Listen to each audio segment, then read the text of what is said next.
Week 1 of the Toyota Minor League Cricket Championship presented by Sunoco is in the rear view, and that means it's time for the DAFA News Emerging Player of the Week. And that means I'm joined by Aman Patel.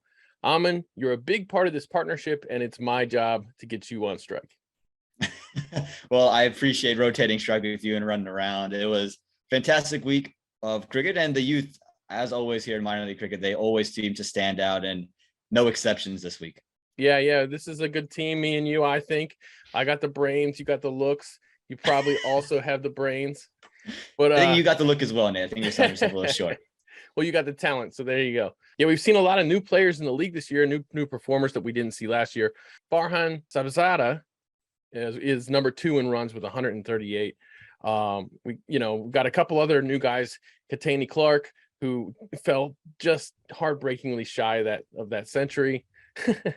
But we also have a couple of new guys in the youth ranks. It's probably going to be less common to see a new youth player because they make up a smaller part of the league, and they can be classified that way for a few years. One of those guys that stood up brand new to the league, Manip Chaudhry, who scored 95, not out for Houston in a losing effort to Dallas with a strike rate of 161.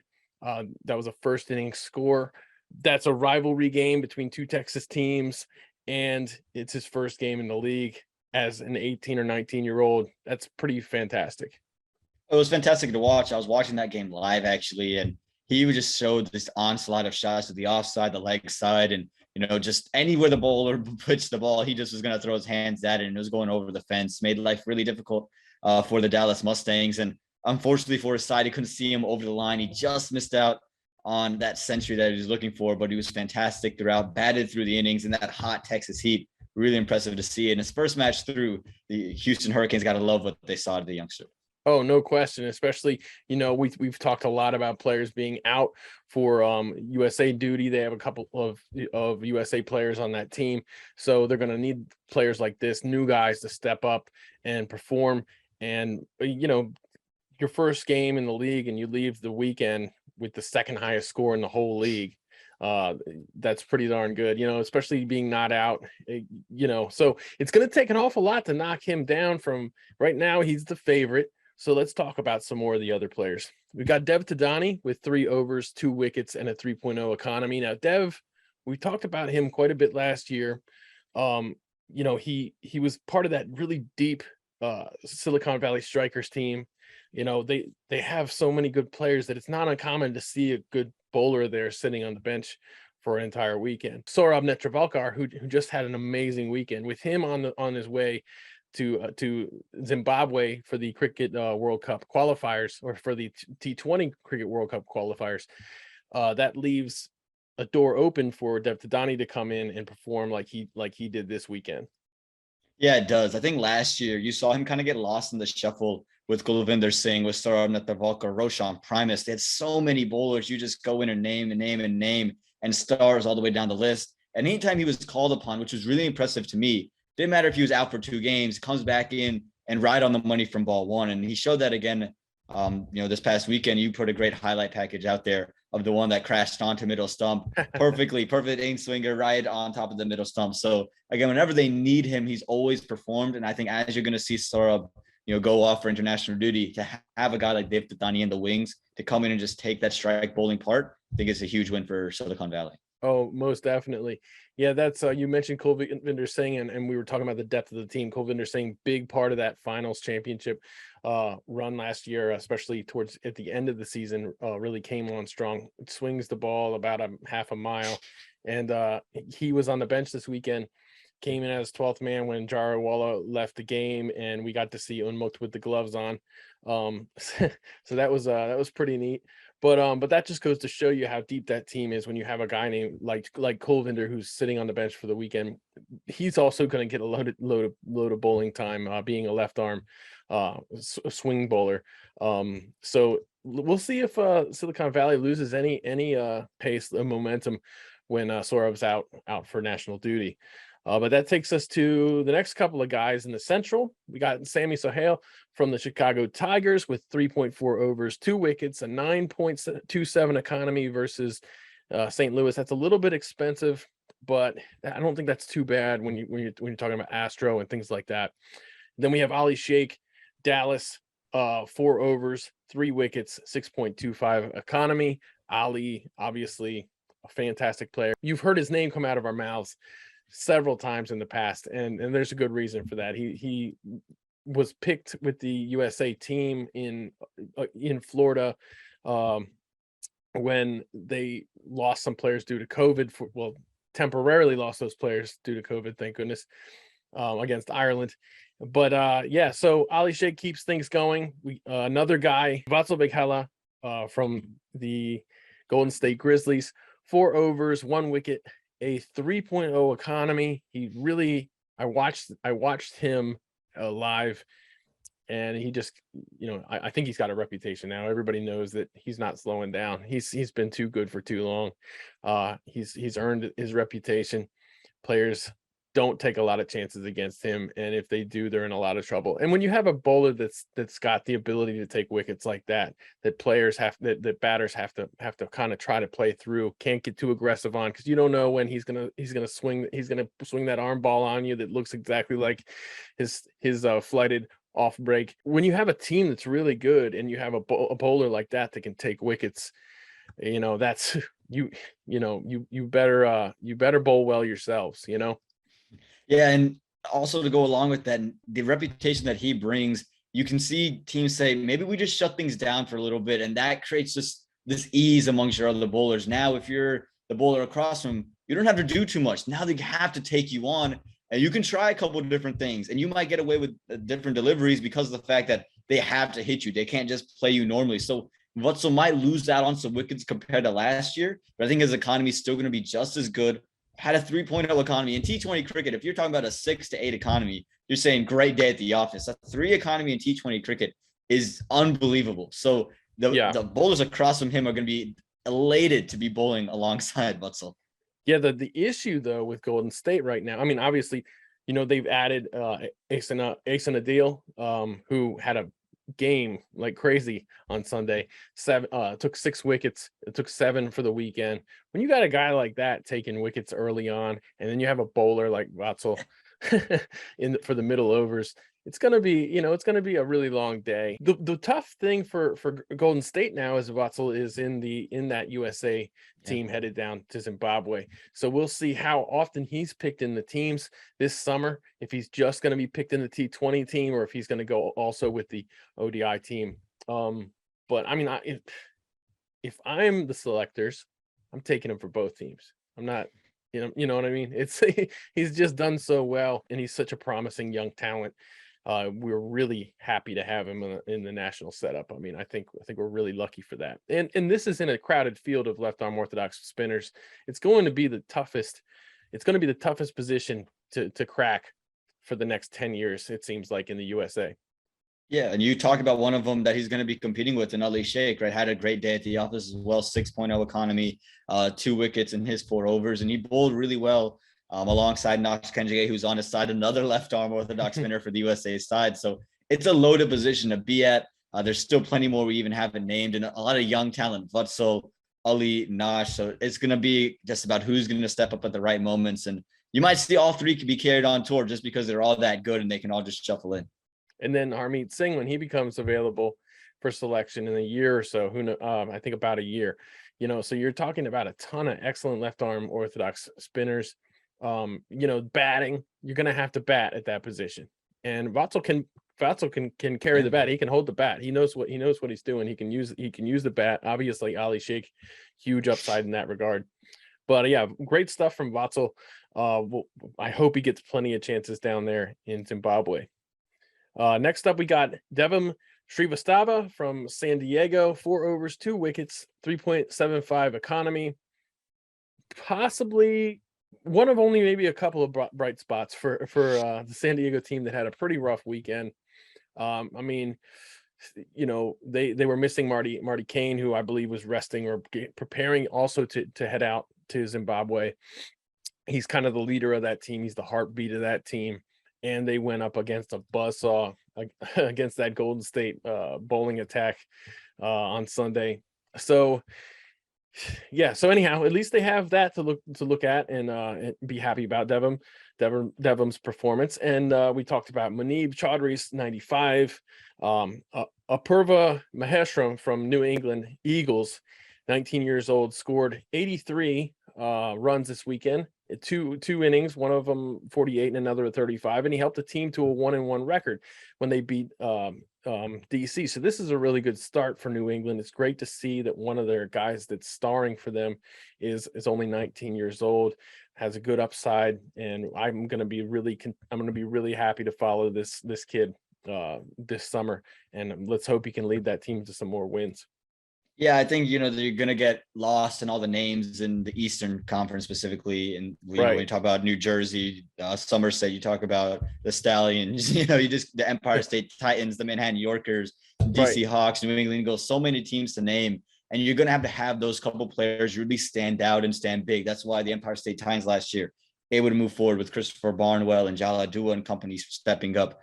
We talk about the Stallion, Sai Mukkamala, you know, Dominic Ricky, a lot of these, Jesse Singh really stepped up. And so for the New England Eagles to get a guy like Apurva to step up at just 19 years of age, to have two good innings for them, anchor in innings, and be a reason why they're able to win, I think it's a huge win. It's something to look forward to, especially coming off the heels of a disappointing year.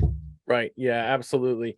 And, you know, every team, if you want to compete, especially in the East, if you want to compete, you need contributions from everywhere. So it's great to be able to check off that box of, oh, hey, our U19s or our U21s are performing. You know, that's a really big deal. That's such a big part of this competition. Next up, we have two guys from New Jersey who are star players and who have also made their debut for USA in just the last year. And those are Sai Mukkamala and Yasser Muhammad. Sai scored 70 runs, but he scored the winning runs in Sunday's game against rival Somerset on the very last ball of the game with 3 needed. Sai is a stud. We both know that. We've both been able to see him in his most recent longer format performances. I saw him in April in Houston at the Houston Challenge, where he led the competition in runs, and you saw him down in Houston at the other Houston ground, Musa, where you lost probably about 15 pounds of sweat doing your 450 consecutive overs of cricket. So yeah, man, excellent stuff from Sai, and I think I speak for you when I say he is phenomenal. Absolutely phenomenal. I'm not going to hold on to forever that I have a scorecard. I have a screenshot. Sai Mukkamala bowled Aman Patel. I have that screenshot saved. So whenever he makes his international century, I'm just going to send that to him. But no, he's phenomenal. And the pressure he came in with, right? They lost a couple of wickets early. He comes in against Somerset, and, you know, big division rival, city rival even. You come in and just facing Najaf Shah and that final over, you need 3 off the last delivery. He comes down, makes a little bit of room, and just flicks it. He's so calm, cool, and collected, and everything he does never seems out of place on the international stage, minor league stage. Doesn't matter who's bowling. It could be, you know, James Anderson at the other end. Sai Mukkamala is just going to look just as calm and cool, and is going to trust himself in everything he does, and just showing off on game day. Well, right. And so you're saying, are you sure that you're the Aman Patel that you're talking about? Oh, it has 2 ways. It's 2 ways. I remember it. It's the worst ball I've ever bowled in my life, but I got his wicket on it. So I'm sure he can remember that one as well. Well, you got to play the ball, not the bowler. So it's yeah. So he thought that you were bad and you were even worse. That you took him by surprise. basically what happened. Next up, we got Yasser Muhammad. 54 runs in his 2 innings. One of those was a half century, so he had 1 really good innings, and he took 1 wicket in 2 overs. And Yasser, a men's national team player at this point, that's fantastic. What a off season what a minor league off season. There's no off season for cricket in this country, but you know what I mean. What a great job he's done over the last 9 months. To make it to the USA team. He's got a lot of fans on that team. A lot of the guys on that team absolutely love him. He's a good fielder. He's a good athlete, and you know, a good team player. So there you go. We've got 3 guys on this list that have played already for USA. Well, actually 4 guys on the list who have already been in the USA roster, men's roster, not just U19. But let's talk a little bit about some people who didn't make the list. but we're going to keep an eye on Rahul Garawala. An interesting thing here: Rahul is not opening the batting anymore, or at least didn't this weekend for the strikers. Instead, it's Arsh Butch, who is a young man himself, but Garawala, out of his opening role where he helped steer the team to the finals and to the championship last year. Now he's batting down the order in a more attacking position. And I'm wondering if that has anything to do with the fact that that's where he's batting with the U.S. team when he gets chances. That top order for USA is pretty crowded right now, and they need to produce players they need to produce Elmore Hutchinsons, basically, guys who can come in and smash the ball at the end. So what are your thoughts about that? Yeah, I think, when I was down there in Houston, they kind of lacked a second Gudgeon and Singh, right? Everybody was kind of top of the order. They were a little bit slower. I think what they're looking for is that next guy can just come in and be the guy to just get going early on and push the boundaries, keep the fielders alive, and keep strike moving, keep the runs flowing. And Rahul, to me, has the potential to do that. We've seen the power he has, hit a slog sweep on debut, has no care in the world. He's going to play his shot, and he's got all the power to clear the rope. I think we saw it here at Morrisville, a couple of big shots that he had. So I think if he just gets more accustomed to that role, opposed to opening, which he's done for the majority of his life, just because of how good of a bat he is, I think in that role, if he just gets accustomed to where he's going to be, he has all the talent to do it, and he has the raw game to do it because he's a naturally born hitter. He just sees the ball so well. The hand eye is so good. So to me, it's a fit that could definitely work and something that could pay dividends for both Silicon Valley and the U.S. team. Right. And teams, there are some teams out there who might be looking for production from this slot, from this U21, U8, U19 slot. And interestingly, Mohammed Shah from New York, he was left out of any of the teams this year, even though last year he made it all the way to the selection camp for the U19 national team. So if there's teams out there looking, there are players out there they can grab some free agents they can reach out to. This is a question I asked the league at the press conference about, how can we ensure that all of the training squad players or all of the guys who made it to the selection camp make it to a team. And that's definitely something that the league understands is an issue that needs to be tackled. So we can look forward to that in the future. At the same time, we've had some great production from U19s that weren't even in that didn't make the selection camp for U19 national team. So there's a lot of great young players in this country. If anybody who's a fan of cricket in this country, anybody who's a fan of USA cricket has to be very excited right now about the number of young players we have. So let's narrow it down to two. We got Sai Mukkamala, 70 runs that he scored this weekend, including the winning runs in the Sunday's game against the rival Somerset Cavaliers that he scored on the very last ball of the game. So I'm going to put him there because, winning the game on the last ball, the only guy in the league to win the game on the last ball for the weekend, that deserves a nomination. And then second nomination is Munib's score of 95 not out for Houston at a 161 strike rate. Both of these performances came against rivals, and both of them came in very close games. But what are your thoughts? What are your thoughts, Aman? Who do you think should get Emerging Player of the Week?